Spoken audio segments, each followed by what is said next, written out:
Hello students, তোমাদের সকলকে স্বাগত। আজকে তোমাদের ক্লাস 7-এর রায় ও মার্টিন প্রশ্নবিচিত্রার পরিবেশ ও বিজ্ঞান বিষয়ের মডেল সেট 3 করে দেখাবো।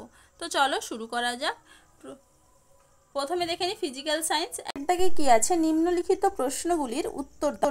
একটি থার্মোমিটারের সাহায্যে সবচেয়ে কম উষ্ণতা -10 ডিগ্রি ও সবচেয়ে বেশি উষ্ণতা 190 ডিগ্রি মাপা যায়। ওই থার্মোমিটারে 1 ডিগ্রি করে মোট কটি ঘর পাওয়া যাবে? এখানে তোমরা কি করবে, 190 ডিগ্রি প্লাস 10 ডিগ্রি সমান 200টি, তাহলে উত্তর হবে কি 200টি ঘর পাওয়া যাবে। পরের প্রশ্ন কি আছে, গলন ও বাষ্পীভবনের মধ্যে কোনটির লিন তাপের মান বেশি? উত্তর হবে কি বাষ্পীভবন। পরের প্রশ্ন কি আছে, লিন তাপের একক কি? তাহলে লিন তাপের একক কি হবে, সিজিএস পদ্ধতিতে ক্যালোরি পার গ্রাম। পরের প্রশ্ন কি আছে, এ ও বি দুটি ধাতব বল পরিবাহী দণ্ড দ্বারা সংযুক্ত। বস্তু দুটির মধ্যে তাপের আদান প্রদান কখন সম্ভব হবে? উত্তর হবে কি উষ্ণতার পার্থক্য হলে। পরের প্রশ্ন কি আছে, কোনো বস্তু কর্তৃক গৃহীত বা বর্জিত তাপের পরিমাপ মাপা হয় ড্যাশ যন্ত্রের সাহায্যে? উত্তর হবে কি ক্যালোরিমিটার। কি হবে, ক্যালোরিমিটার। চলো এবারে দুইয়ের দাগে দেখে নিই। নিম্নলিখিত প্রশ্নগুলির উত্তর দাও। ঘরের উষ্ণতায় ধরো 25 ডিগ্রি সেলসিয়াস একটি গ্লাস নাও। এবার গ্লাসের মধ্যে একটা বরফের টুকরো নাও। একটা থার্মোমিটার দিয়ে বরফটার উষ্ণতা মাপো। উষ্ণতা কত হবে? উষ্ণতা কত হবে? উত্তর হবে কি 0 ডিগ্রি। পরের প্রশ্ন কি আছে, কিছুক্ষণ পরে বরফটা গলে কিছুটা জলে পরিণত হলো, এখন উষ্ণতা কত হবে? উত্তর হবে কি 0 ডিগ্রি। পরের প্রশ্ন কি আছে, এই ঘটনাকে কি বলা হয়? উত্তর হবে কি গলন। পরের প্রশ্ন কি আছে, বরফের দ্বারা গৃহীত তাপকে তাপ বলা হয়? উত্তর হবে কি লিন তাপ। চলো এবার পরের প্রশ্ন কি আছে, মাটির কলসির জল ধাতব পাত্রে রাখা জলের তুলনায় বেশি ঠান্ডা হয় কেন?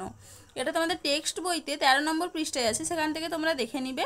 চলো এবার পরের প্রশ্ন কি আছে, 10 ডিগ্রি সেলসিয়াস এর মান ফারেনহাইট স্কেলে নির্ণয় করো। দেখে নাও তোমরা উত্তরটা।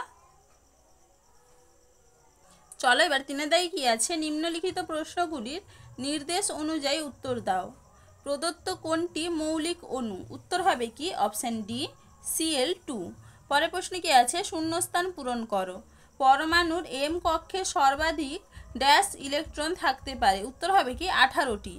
পরের প্রশ্ন কি আছে, এন এ পরমাণু একটি ইলেকট্রন বর্জন করলে কি হবে? উত্তর হবে কি ইলেকট্রন 10টি হবে। পরের প্রশ্ন কি আছে, পরমাণুর কেন্দ্রকে কি বলে? উত্তর হবে কি নিউক্লিয়াস। চলো এবার পরের প্রশ্ন দেখে নিই। সালফিউরিক অ্যাসিডে ড্যাশটি অক্সিজেন পরমাণু থাকে? উত্তর হবে কি 4টি। চলো এবার 4 দাগে দেখে নিই। বাম স্তম্ভের সঙ্গে ডান স্তম্ভ মেলাও। দেখো এখানে করা আছে DCBA, দেখে না একবার। চলো এবার পরের প্রশ্ন কি আছে, নিম্নলিখিত প্রশ্নগুলির নির্দেশ অনুযায়ী উত্তর দাও। প্রথমে আছে কি সমতা বিধান করো। দেখো সমতা বিধান আমি এখানে করে দিয়েছি, তোমরা একটু দেখে নাও। চলো এবারে পরের প্রশ্ন কি আছে, একটি মৌলের পরমাণুর প্রোটন সংখ্যা 6, নিউট্রন সংখ্যা 7 হলে মৌলটির পরমাণু ক্রমাঙ্ক ও ভর সংখ্যা কত? মৌলটির পরমাণু ক্রমাঙ্ক হবে 7 আর ভর সংখ্যা হবে 13। চলো এবারে পরের প্রশ্ন কি আছে, সংকেত লেখো।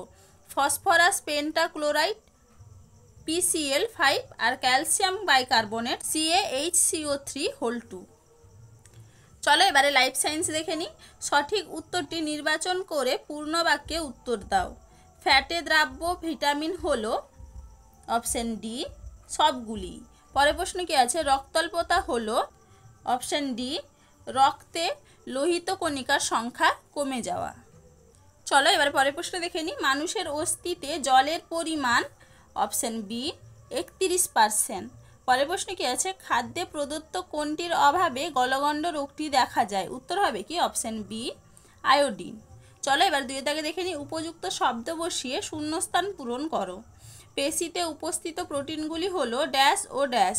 উত্তর হবে কি অ্যাক্টিন ও মায়োসিন। পরের প্রশ্ন কি আছে, প্রাকৃতিক খাদ্যের ড্যাশ বেশি কিন্তু ড্যাশ কম? উত্তর হবে কি পুষ্টি বেশি কিন্তু দাম কম। পরের প্রশ্ন কি আছে, চামচ আকৃতির নখ দেখা যায় খাদ্যের ড্যাশ এর অভাবে? উত্তর হবে কি আয়রন।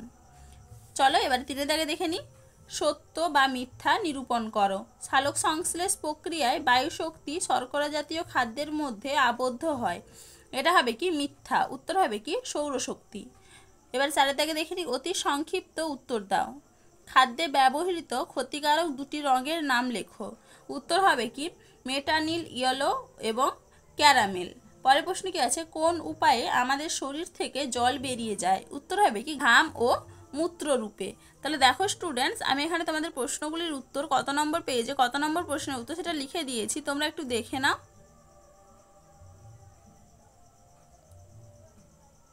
চলো আজকে এইটুকুই, দেখা হচ্ছে পরের ভিডিওতে। ভিডিওটি ভালো লাগলে লাইক অ্যান্ড সাবস্ক্রাইব করে দিবে।